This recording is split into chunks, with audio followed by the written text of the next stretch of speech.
서울대학교 AI 연구원은 AI와 연구와 관련된 교내 모든 연구자들이 다 협업하는 공간이고요. 저희 ELSI 센터는 저를 포함해서 총 8분의 교수님이 활동하고 계시고요. 그 8명의 학생 연구자와 같이 하고 있습니다. 저희 센터는 교내 AI 윤리, 법적인 쟁점, 사회적 쟁점들을 연구하는 분들이 같이 와서 협업하고 또 같이 공부하고 또 발표회도 하고 공개 강연, 세미나, 콜로퀴엄 이런 것들 행사도 같이 하고 있고요.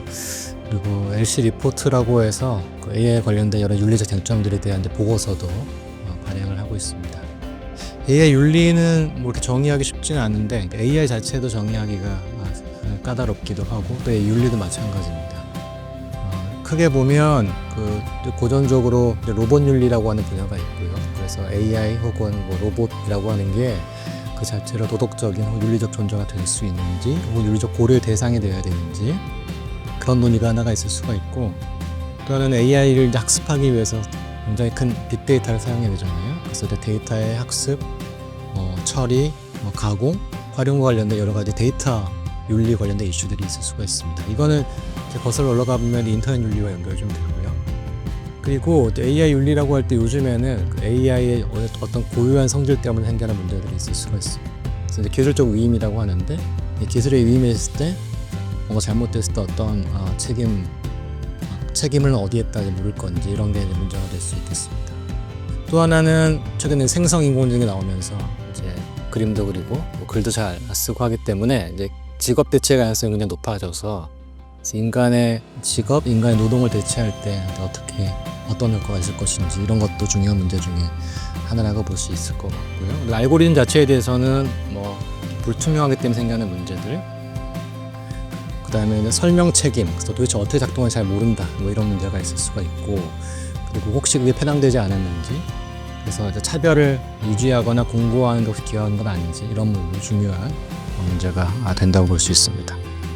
저희가 작년에 했던 행사 중에 몇 가지를 좀 소개해드리면 좋을 것 같은데, 한 번은 바둑기사 이세돌 사범을 초청해서 그 대담 및 강연 행사를 한 적이 있습니다.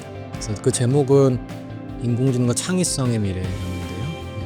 그래서 생성형 인공지능이 이제 글 쓰고 그림, 글, 영상도 만들고 다양한 분야에 활용되고 있는데, 이게 위협적인 건 뭐냐면 단순히 기계적인 과정을 거치는 것처럼 보이지만 우리가 인간적이라고 생각하는 것, 우리가 창의적이라고 생각하는 것에 도전하기 때문이죠.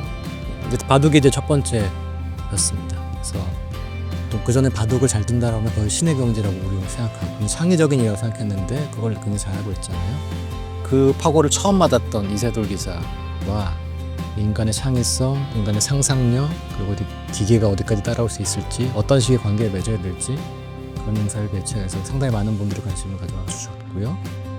또 하나 저희가 했던 행사 중에 하나는 2050년 미래인 시나리오 공모전이라고 했습니다. 그래서 2050년이라고 하는 앞으로 한 30년 정도 남은 그 시기를 좀 상정을 해보고, 그래서 이제 이 전문가가 아니더라도 인공지능과 더불어 살아야 될 미래 사회가 어떤 것일까, 어떤 것이 바람직할까, 혹은 반대로 늘 미래 예측은 그렇지만 유토피아적인 예측과 디스토피아적인 예측이 있을 수가 있는 거잖아요. 그러니까 이런 걸 충분히 생각해보고 상상해보는 어떤 기회로 시나리오 공모전이라는 방식을 채택해서 저희가 행사를 한 적이 있습니다. 인공지능과 인간의 상호작용 혹은 관계 맺음이 사실 인간의 대인관계를 일부 대체하는 그런 측면이 있기 때문에 인공지능에 지나치게 의존하는 것에 대한 우려를 여러 사람들이 이제 하고 있습니다. 그래서 그리고 이제 개인적 차원이 있고 약간 공동체적인 차원이 있을 수가 있는데, 개인적 차원에서는 두 가지. 하나는 이제 인지적으로 의존하는 경우가 있을 수가 있고요. 그래서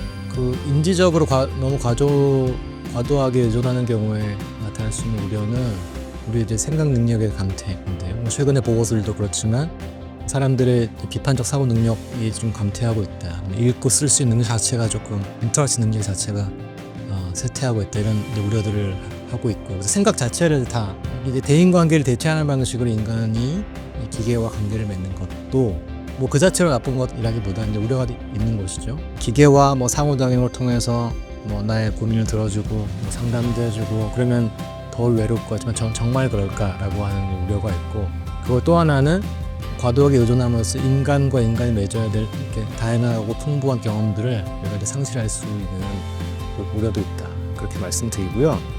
이제 공동체와 사회 차원에서는 이게 이제 알고리즘이라는 형태로 나타났을 때 특정한 방식의 추천을 해주잖아요. 생각이 비슷한 그런 내용의 피드들이나 영상이 계속 이제 반복적으로 뜨기 때문에 그래서 나의 원래 생각을 강화한 쪽은 계속 보게 되고 나의 생각이 다른 쪽은 덜 접하게 되는 것이 있어서 보통 필터 버블, 에코 챔버 뭐 그런 효과 때문에 생겨나는 그런 양극화의 문제가 있을 수가 있다는 것이고 또 궁극적으로는 이렇게 남의 생각을 듣지 못하게 되고 견딜 수 없게 되고 다른 의견을 이제 청취할 수 없게 되면 과연 민주주의는 가능한가 이런 의문을 던질 수밖에 없어서 지금 이제 AI 담론이 어떻게 형성되냐 기술이 엄청나게 빠르게 발전하기 때문에 다 따라가기 급하죠. 그리고 뒤처지기보다는 빨리 이 기술을 습득해서 이걸 활용하는 사람은 살아남을 수 있고 이걸 활용하지 못하는 사람은 뒤처질 거다. 라고는 공포가 있는 것 같아요.